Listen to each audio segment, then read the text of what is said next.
Joseph Elbilia. J'ai déjà fait paraître sur Facebook et YouTube ce que j'ai appelé sur ma page l'affaire Elbilia, où je résumais toutes les escroqueries que j'avais subies de la part de M. Andalusi. Après cette parution, j'ai eu beaucoup de commentaires très émouvants sur ce qui m'est arrivé. Et à part cela, j'ai eu des centaines de coups de fil venant de la part d'anciens élèves, de parents d'élèves, de professeurs dans l'enseignement et d'avocats même. Et alors, ça m'a encouragé à vous donner quelques précisions. D'ailleurs, ces commentaires me demandaient eux-mêmes d'expliquer le pourquoi, le comment de toute cette affaire. Voilà pourquoi, donc, aujourd'hui, je vais donner quelques précisions.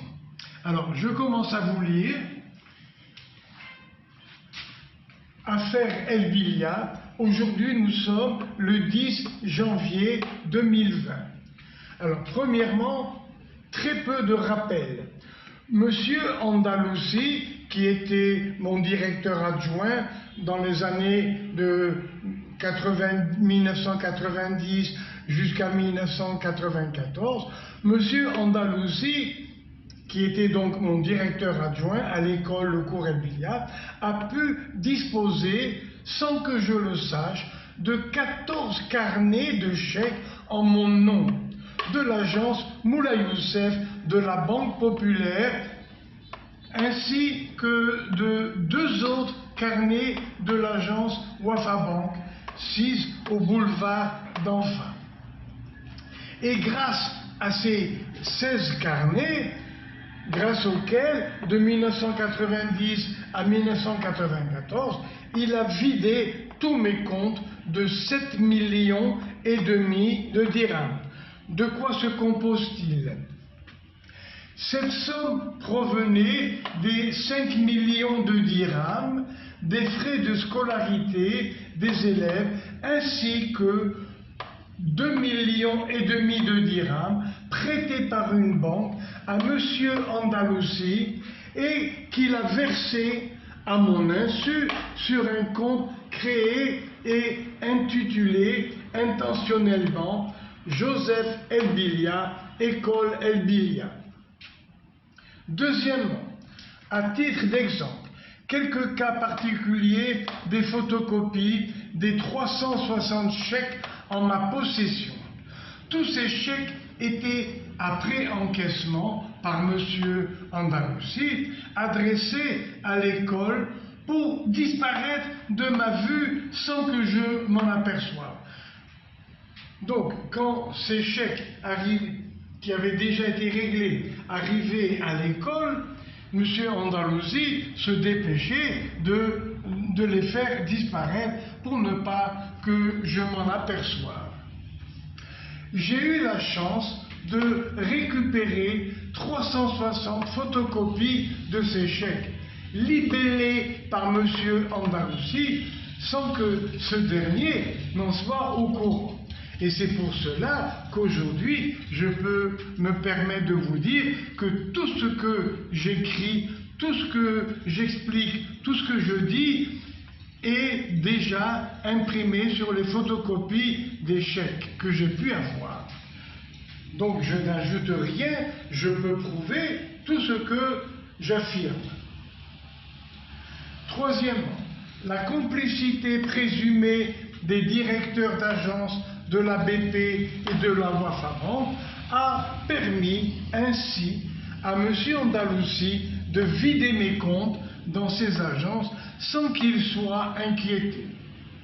À titre d'exemple, le 6 janvier 1994, c'est-à-dire très peu de jours après que je lui ai vendu mon école, donc le 6 janvier 1994, M. Andalusi a pu faire virer sur mon compte personnel un chèque de 1 million de dirhams, puis le même jour un deuxième chèque d'un montant de 50 000 dirhams pris en espèces. Alors, pour rappel, mon école, le cours El Bilia, n'est situé qu'à 200 mètres environ de l'agence de l'APP. Alors, je reprends parce que c'est très important. Dès 2 ou 3 jours après la vente du 29 décembre 1993 de mon école à M. Andalousi, lui-même a versé le chèque qu'il avait pu emprunter à une banque de 2,5 millions de dirhams, et ce chèque, il l'a versé sur mon compte. Mais déjà, quelques jours après, le 6 janvier, M. Andalousi a pu faire virer sur son compte personnel un chèque de 1 million de dirhams. Puis le même jour, il a encaissé avec certains de mes chèques, puisqu'il avait eu 14 carnets, un deuxième chèque d'un montant de 50 000 dirhams qu'il aura pris en espèces. Voilà. Donc c'était le stratagème de M. Andalousi de détourner des chèques en mon nom à partir du compte que j'avais à la banque. Alors voilà donc quelques-uns des chèques les plus importants que M. Andalousi a pris ou a fait virer à partir de son compte dans une autre banque. Alors le 6 janvier 1994, le chèque dont je parle maintenant d'1 million de dirhams porte mon numéro 285 et le numéro de chèque, le voilà. Quelle est la somme indiquée? 1 million de dirhams. Destinataire Andalousie. Bien sûr, il ne les a pas pris en espèces, mais il les a fait virer sur le chèque qu'il avait, sur le compte qu'il avait dans une autre banque. Je pense que ça doit être la BMC. Donc il a fait virer ce chèque de 1 million de dirhams. Et d'où l'a-t-il pris, si vous voulez?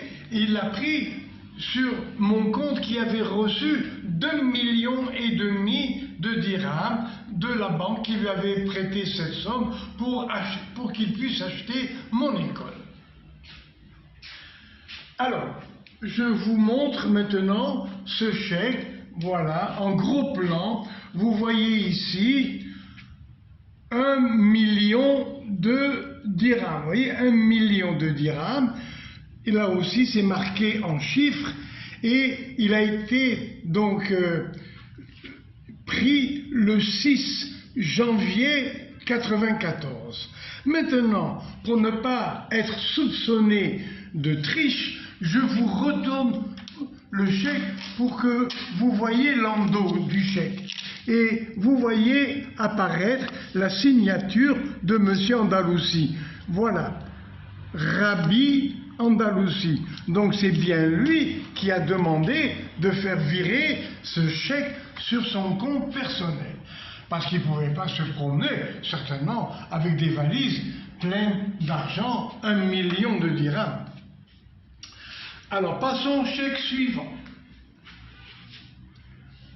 Le 7 janvier, le lendemain, le 7 janvier 1994, le chèque de mon numéro 288, parce que j'en ai eu 360 que j'ai dû numéroter pour m'en sortir. Alors, donc, ce chèque porte mon numéro 288 et le numéro du chèque, le voilà, 055 315. Il est de 300 000 dirhams. Alors, ce chèque a été donné à l'oncle de M. Andalousi, appelé Oudriri El Wafi. Je vous montre le chèque, bien sûr. Voilà, 300 000 dirhams. Le voilà écrit en chiffres. Le 7/1/94, c'est-à-dire 3-4 jours après la vente de l'école. Devant vous, voilà, donc M. Andalousi l'a mis au porteur, mais il l'a donné à son oncle à encaisser. Voilà la signature de l'oncle. Elle est faite moitié français, moitié arabe. Je ne sais même pas comment le placer. Non, c'est comme ça. Voilà. Voilà la signature de l'oncle de Monsieur Andalusi, appelé de son prénom El Wafi. Encore, continuons à étudier des chèques importants. Après, le lendemain du jour où M. Andalusi a fait prélever et virer sur son compte à lui dans une autre banque 1 million de dirhams, le lendemain, il avait besoin d'un petit peu d'argent liquide. Alors il est retourné à la banque le même jour, le 6/1/94, sur un chèque dont j'ai mis comme numéro 284, mais le numéro du chèque, bien sûr, le voilà, 055 317. Il est de 50 000 dirhams. Alors, je vous le montre, il est fait au porteur, mais derrière, vous allez encore voir la signature de Monsieur Andalusi. Regardez, la voilà. Voilà, Monsieur Rabbi Mustafa. Rabbi Mustafa Andalusi, le voilà. Donc, voilà encore un chèque qu'il a pris en espèces pour lui-même. Continuons. Le 13 avril 1994, sur un chèque que j'ai numéroté, moi, 321, mais ce chèque a pour numéro bancaire 056 201. Voilà, et ce chèque est de 100 000 dirhams que M. Andalusi a prélevé. Alors, je vous le montre, voilà 100 000 dirhams, 100 000 dirhams au porteur. Le 13/4 avril 2004. Voilà. Hop. Je retourne. 1994, pardon. Donc, 13 avril 1994. Je vous le retourne et vous voyez encore apparaître, endossé par Monsieur Rabbi Mustafa Andalusi. Voilà. Donc, la signature qui prouve que c'est lui qui a pris en espèces ce chèque qu'il a endossé au porteur. Encore, le 31 mars 1994, sur un chèque que j'ai numéroté 296, mais qui porte comme numéro bancaire de la banque 055 466, M. Andalusi a encore prélevé 80 000 dirhams. Et que remarquez-vous? Vous remarquez que moi, je lui ai vendu mon école le 29 décembre 1993. Donc, vous voyez que dans les mois qui ont suivi, lui était déjà propriétaire de l'école, puisque je la lui ai vendue le 29 décembre 1993. Donc, en 1994, Monsieur Andalusi était déjà propriétaire de l'école. Ça ne l'a pas empêché de continuer de prendre des chèques sur les 14 chéquiers qu'il avait reçus gracieusement de la part du directeur de la banque, par amitié ou autre. Alors, vous voyez, il a continué de se servir pour faire une centaine de chèques et alors là, complètement vidé tout ce qu'il y avait sur mon compte. Vous voyez, il ne faut pas oublier que là, M. Andalusi était déjà propriétaire de l'école. Donc, il n'aurait pas dû, bien sûr, se servir de mes chéquiers. Oh là là, il s'est permis tellement de choses. Donc, et pour ce chèque, donc, il a pris 80 000 dirhams. Là, je ne peux pas vous les mettre tous, les 360, mais sur Facebook, j'ai mis un résumé des 360 chèques qui ont été détournés par M. Andalusi. Comment faisait-il, M. Andalusi, pour détourner mon argent? Du temps où il était mon directeur adjoint, il était toujours au bureau, et moi, hélas, j'étais toujours en classe avec les élèves, tous les jours de la semaine, en cours du jour, en cours du soir. Conclusion, j'étais jamais au bureau, il n'y avait que lui au bureau. Donc, il encaissait le chèque des élèves en mon nom, des élèves qui payaient les frais de scolarité. Seulement, la moitié de ces chèques disparaissait comment? Alors, il prenait la moitié de ces chèques, il allait à la banque populaire, à 200 mètres de la maison, et il les déposait sur un compte dont je savais à peine l'existence de ce compte. Donc, il les versait sur mon compte en banque en cachette de moi. Lorsque ces chèques, 3-4 jours après, étaient crédités, alors, vous voyez, il prenait encore de mes chèques qu'il libellait lui-même ou bien qu'il mettait au porteur et il prélevait la somme qui venait d'être créditée sur les chèques qui avaient été payés par les élèves. Alors je reprends, comment est-ce que M. Andalusi me détournait l'argent? Eh bien, par exemple, le chèque de 2,5 millions de dirhams qu'une banque lui avait prêté pour acheter mon école, il l'avait donc versé sur mon compte, bien lui-même. Alors que normalement, la notaire aurait dû me donner le chèque à moi. Elle le lui a donné à lui. Bon, une faute grave. Alors, il avait donc ce chèque. Oui, il a déposé ce chèque sur ma banque. Seulement, regardez, 2 jours après, il a commencé à prélever de l'argent. Comment? À partir de ces 2,5 millions, le mois de janvier, il s'est servi des chéquiers qu'il avait en sa possession, en cachette de moi, et il libellait des chèques lui-même, ou bien en son nom, comme vous l'avez vu, ou bien le plus souvent au porteur. Avec ces chèques qui m'appartenaient, il allait à la banque et puis il encaissait l'argent qui venait d'être crédité. Voilà comment M. Andalusi me vidait mes comptes. Alors, nous continuons maintenant. Une dizaine d'années après avoir eu tellement de problèmes avec M. Andalusi, bien sûr, je me suis rendu compte de la catastrophe et j'ai porté plainte contre M. Andalusi en 2003, en février 2003. Mais cette plainte lui faisait peur, bien sûr. Alors pour bloquer ma plainte, qu'a-t-il fait? Eh bien, il a 10 ans après, ça s'est passé maintenant 10 ans après. 10 ans après qu'il ait reçu les 14 chéquiers, il lui en restait quand même des chèques en mon nom, sur ses carnets. Alors qu'est-ce qu'il a fait? Eh bien, regardez, chèque déposé au proté contre moi par M. Andalusi. Qu'a-t-il fait? Alors, en 2003, c'est-à-dire 10 ans après la vente, je dépose plainte contre M. Andalusi.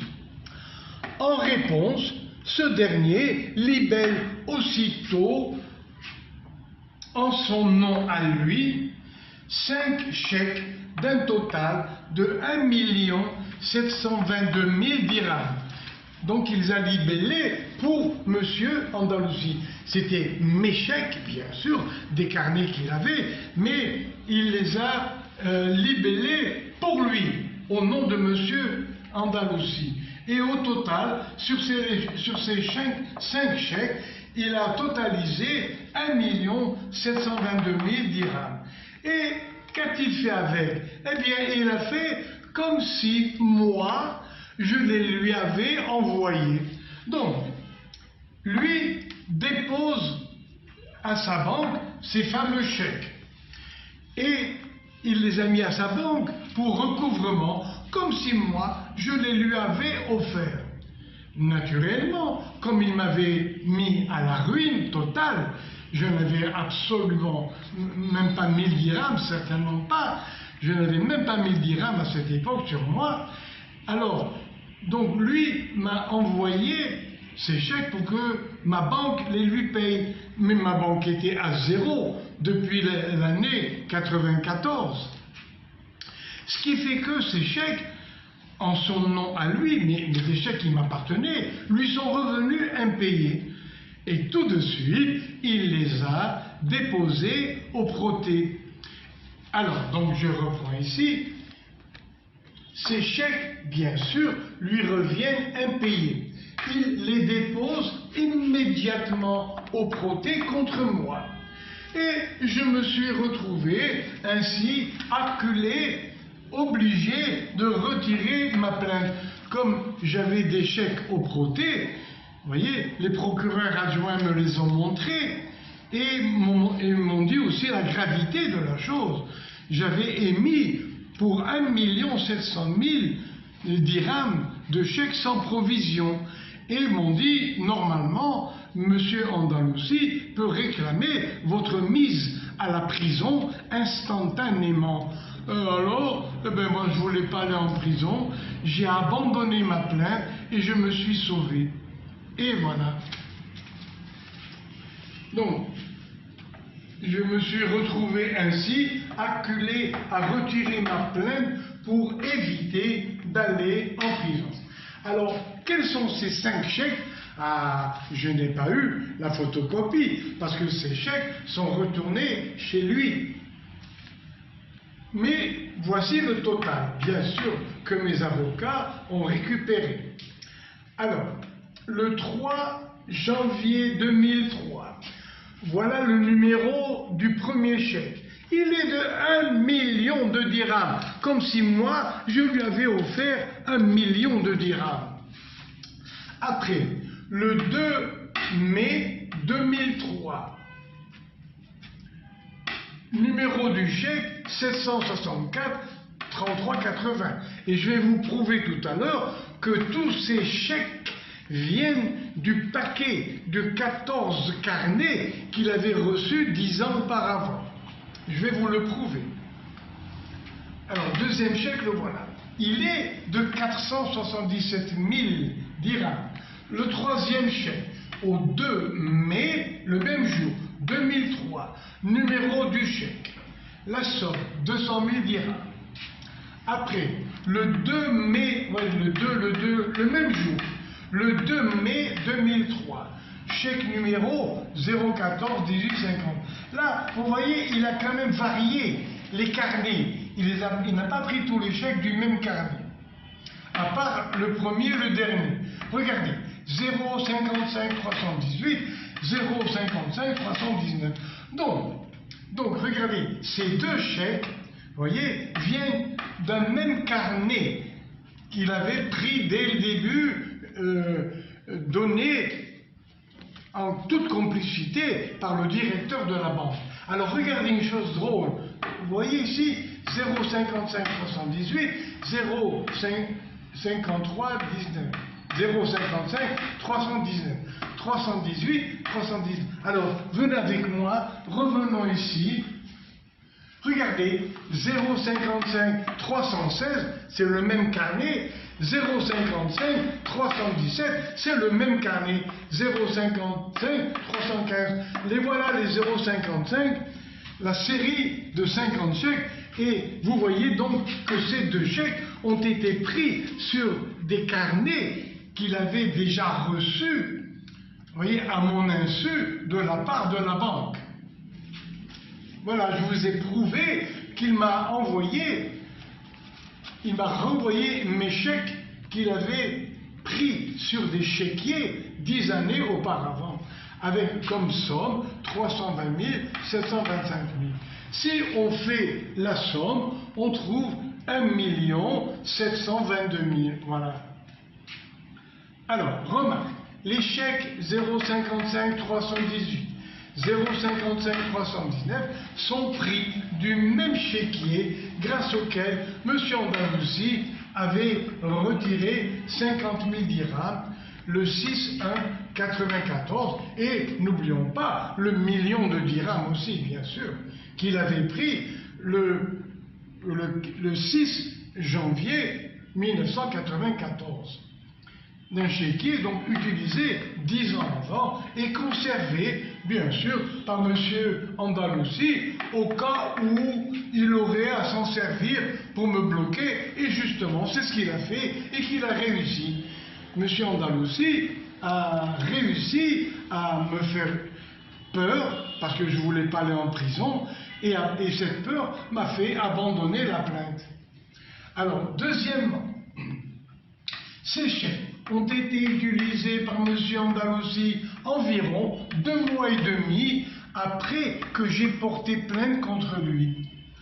Alors, comment aurais-je pu lui remettre ces chèques 2 mois et demi après ma plainte, en cadeau, après ma plainte, alors que je venais de porter plainte? Comment aurais-je pu lui remettre ces chèques en cadeau 2 mois et demi après ma plainte contre lui pour escroquerie qui était encore en cours? Ma plainte n'était pas encore résolue et donc j'avais porté plainte contre M. Andalousi. Cette plainte a mis du temps à être résolue par le parquet.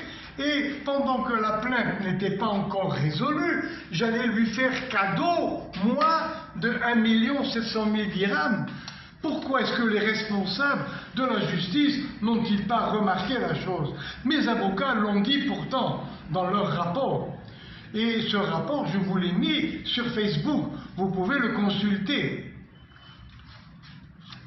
Troisièmement, malgré toutes les preuves fournies par mes avocats, à ma grande stupeur, ma plainte fut classée sans suite par monsieur le procureur général. Je fus donc étonné et profondément malheureux car toute ma plaidoirie et les preuves avancées pour escroquerie et complicité d'escroquerie ne furent pas prises en considération. Jusqu'à aujourd'hui, je n'arrive pas à comprendre comment ma plainte a pu être classée sans suite, alors que j'avais non pas une preuve d'un chèque, j'avais 360 chèques dont je vous ai donné sur Facebook la série avec les chèques eux-mêmes et puis mes commentaires. Vous pouvez voir sur Facebook les 360 chèques avec leur précision. Donc, ça n'a servi à rien. Comment ça? C'est drôle.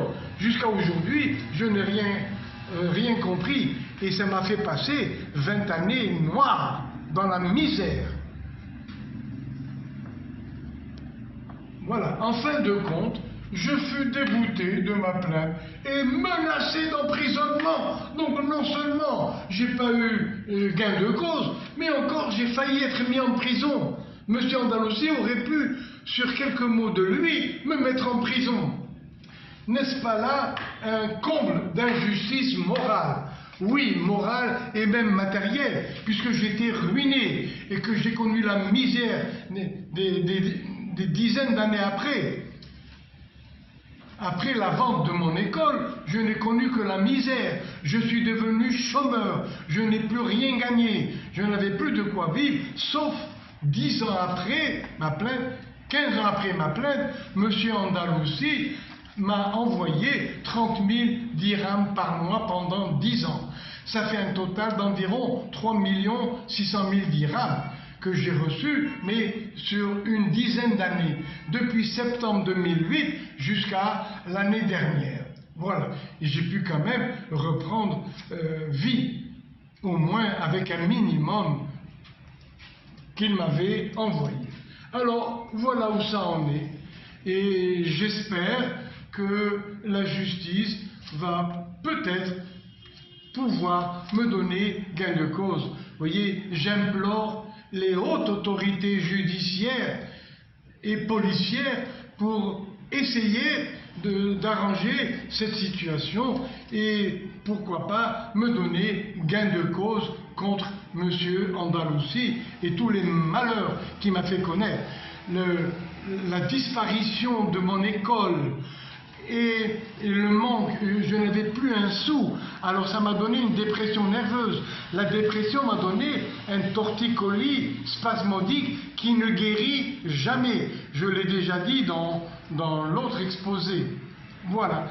Alors, donc mes chers auditeurs, hein, je souhaite que vous ayez encore des mots agréables à me dire pour me remonter le moral.